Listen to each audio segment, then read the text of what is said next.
In Kingston, sound doesn't just travel, it lives. And few voices have ever carried more weight through these streets than Cutty Ranks. Long before streaming charts and social media fame, his raw delivery shook sound systems the way early hip-hop shook New York block parties: unfiltered, confrontational, impossible to ignore. This isn't the story of polish or pop success. It's the story of survival, influence, and a legacy built without compromise. To understand how Cutty Ranks earned that voice and that authority, we have to rewind to the career that forged him. Born in 1965 in Clarendon Parish, Jamaica, Cutty Ranks, born Philip Thomas, didn't come up through comfort or connections. His early life was shaped by instability and survival. Some accounts describe being abandoned by his mother, leaving him to navigate the streets of Kingston by the age of 8 or 9. That kind of beginning doesn't produce polish, it produces instinct. And in Jamaica, instinct finds its voice through sound systems. By 11, Cutty Ranks was already performing with local sound systems, absorbing Jamaica's competitive musical culture the way kids in the Bronx absorbed block parties in the early days of hip-hop. These weren't stages built for applause.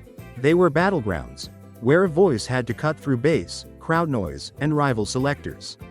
At 14, he sharpened his craft with Gemini's sound system, then moved through Rebel Tone and Papa Roots before landing spots with Stereo Mars, Arrows, and Metro Media. This era wasn't glamorous. His first job after leaving school was working as a butcher. Music wasn't a dream. It was an escape route. Eventually, he joined the legendary Kilimanjaro sound system, sharing space with future icons like Early B, Super Cat, and Little Twitch. Later, with Mars, he stood alongside Josie Wales, Nicodemus, Hugh Brown, and Yami Bolo. Each system toughened his delivery. Each clash refined his presence. The recording industry caught up in the mid-1980s. In 1986, Cutty Ranks recorded his debut single, Gunman Lyrics, for Winston Riley's Techniques label, raw, confrontational, unapologetic. Tracks like Out of Hand and Fishman Lyrics followed. A brief stint in Miami connected him with Super Cat and Nicodemus before he returned to Jamaica and linked with Patrick Roberts' Shocking Vibes, releasing The Bomber. By 1990, he joined Donovan Germain's Penthouse label and landed a major hit with Pawn Mi Nozzle. Then came the global leap. London's Fashion Records took notice, and in 1991, Cutty Ranks released The Stopper, followed by his self-titled debut album. That same year, Lethal Weapon dropped, stacked with collaborators like Marcia Griffiths, Dennis Brown, Wayne Wonder, and Beres Hammond. It was a defining moment, dancehall crossing oceans without losing its edge. His later albums, From M.I. Heart and 6 Million Ways to Die, released on Priority Records in 1996, pushed even further, blending dancehall with hip-hop sensibilities. The hip-hop remix of A Who Say Me Done over the Bam Bam rhythm quietly cemented his influence in American rap circles. By 2000, Back with a Vengeance, produced by King Jammy, showed him experimenting without surrendering identity. While younger artists chased trends, Cutty Ranks chose control. He launched his own imprint, Philip Music, rejecting what he called the looseness of modern dancehall in favor of cultural weight and lyrical discipline. That decision aged well. Next, the album Full Blast was released in 2012, featuring Beres Hammond, Luciano, and Gwen Guthrie. In 2013, he appeared on 2 Chainz's Slums of the Ghetto remix. Then in 2018, his voice reached a new generation when vocals from Kill Them Out were sampled in El Chombo's viral reggaeton hit Dame 2 Cosita. Billions of views later, his influence was undeniable, even if recognition came late. In 2020, his voice surfaced again on Run the Jewels' Holy Calamafic, bridging Jamaican sound system culture with American political rap. Cutty Ranks didn't chase relevance. Relevance chased him. And after decades of movement, through studios, cities, and global stages, there is one place where that relentless energy finally slows down. To understand the man behind the voice, we now step inside the space where Cutty Ranks chooses to live. House in Kingston, Jamaican. Tucked inside an upscale, well-kept Kingston community, Cutty Ranks' home reflects the same philosophy that has guided his entire life: structure over spectacle, purpose over performance. You first meet the property at the gate, a large, custom-designed wrought iron entrance that doesn't scream luxury but states boundaries. In American terms, think less Beverly Hills show home, more old-school Atlanta Og energy, private, grounded, and clearly owned by someone who's done fighting for space. Stone-paved walkways guide you inward, flanked by manicured lawns that feel intentional, not decorative. This is a place that's maintained, not staged. The land itself spans nearly 19,250 square feet, shaped in a trapezoidal layout that starts narrow at the front and opens generously toward the back, almost like the property unfolds as you move through it. It's a subtle architectural metaphor: modest arrival, expansive living. The backyard stretches wide, creating breathing room rarely found in city homes, especially in Kingston.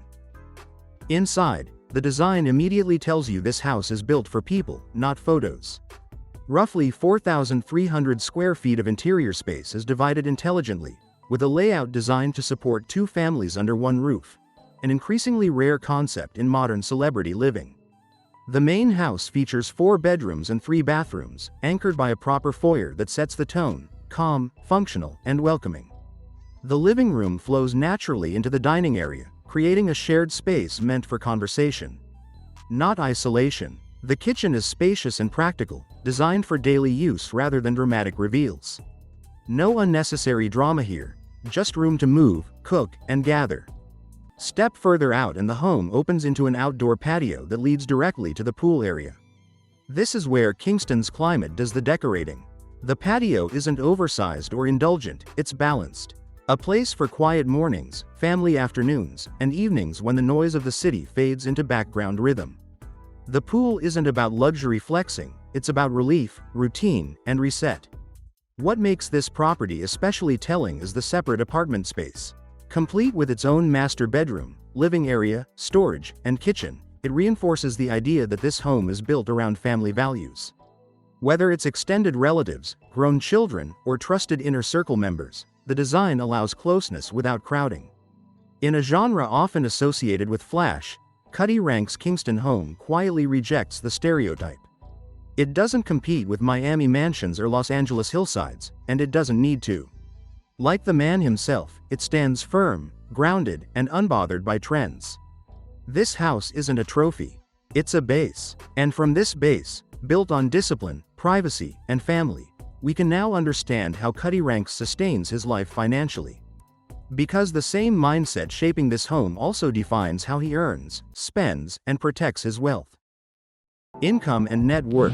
As of now, estimates of his net worth generally circle around $3 million USD. It's not celebrity flash money. It's legacy money, earned over decades and still working long after trends moved on. The foundation is music. Album sales from projects like The Stopper, Lethal Weapon, and 6 Million Ways to Die, combined with singles and digital releases, continue to generate income. But the real engine lies in royalties, especially sampling.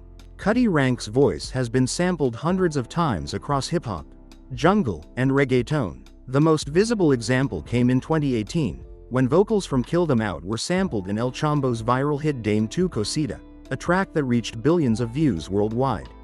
Live performance remains another pillar. As a respected veteran, Cutty Ranks still performs at reggae festivals, sound system reenactments, and international shows. Ticket sales, appearance fees, and merchandise form a reliable income stream. He doesn't chase chart cycles, he plays to audiences that already know the words. Control matters to him, and that's where ownership comes in. Through Philip Music Label, his independent imprint, Cutty Ranks releases new material and manages re-releases on his own terms. Projects like the 2012 album Full Blast weren't about chart dominance, they were about retaining rights, protecting catalog value, and avoiding dependency on major labels. Collaborations add another layer. Featured appearances with artists like 2 Chainz, along with cross-genre projects, generate additional royalties and fees while keeping his name circulating across generations. It's not loud income, but it's durable. Put simply, Cutty Ranks doesn't live off hype. He lives off ownership, catalog strength, and respect earned the long way. And with that stability, he's been able to turn attention outward, using his platform not just to earn, but to give back. Philanthropy. One of the organizations aligned with that spirit is Food for the Poor Jamaica, one of the largest and most impactful charities in the country. The organization provides food, medicine, housing, educational supplies, and agricultural support. Working with more than 1,300 local partners across Jamaica. Its role in disaster response has been especially critical in a region frequently hit by hurricanes and economic instability. For artists like Cutty Ranks, this kind of work hits close to home, because hunger and hardship aren't abstract ideas in Kingston, they're lived realities. Education has also been a recurring focus. Through groups such as American Friends of Jamaica and the Helping Hands Jamaica Foundation, resources are directed towards schools, healthcare initiatives, and long-term economic development. Helping Hands, in particular, concentrates on building and restoring schools, quietly improving access to education for thousands of Jamaican children. In American terms, it's similar to rebuilding public schools in underserved neighborhoods: slow work, limited visibility, but lasting impact. Perhaps the most emotionally grounded work connects to Mustard Seed Communities, an organization providing care for children with disabilities, HIV, AIDS, and those living in extreme poverty. Mustard Seed operates boarding homes and community programs that step in where families and systems fall short. Supporting this type of work reflects a deeper understanding of vulnerability, one shaped by Cutty Ranks' own early experiences navigating instability and survival. Importantly, his involvement doesn't always come through donations alone, it comes through presence.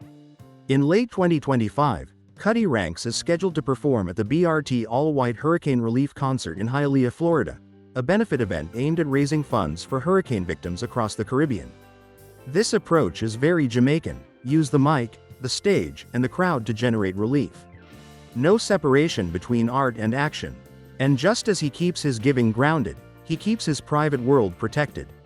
To understand the man behind the legend, the routines, boundaries, and choices that shape his everyday life. Personal life. Unlike many artists who turn their private lives into public currency, Cutty Ranks has kept his personal world tightly guarded. Interviews over the years reveal little to nothing about a spouse, marriages, or children. That silence isn't absence, it's intention. In a culture that often demands constant access, privacy becomes a form of control. Still, his life has not been free of conflict. Cutty Ranks has faced significant backlash for homophobic statements made earlier in his career, comments that sparked condemnation, led to cancelled shows, and narrowed opportunities, particularly in international markets. The consequences were real and lasting. While he never reinvented himself to regain approval, the episode marked a turning point, reminding audiences that influence carries responsibility, and words can travel further than intended. Legal battles also shaped his later years.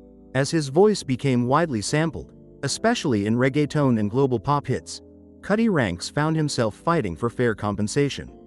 Lawsuits over unauthorized or underpaid use of his work weren't just about money, they were about recognition and respect.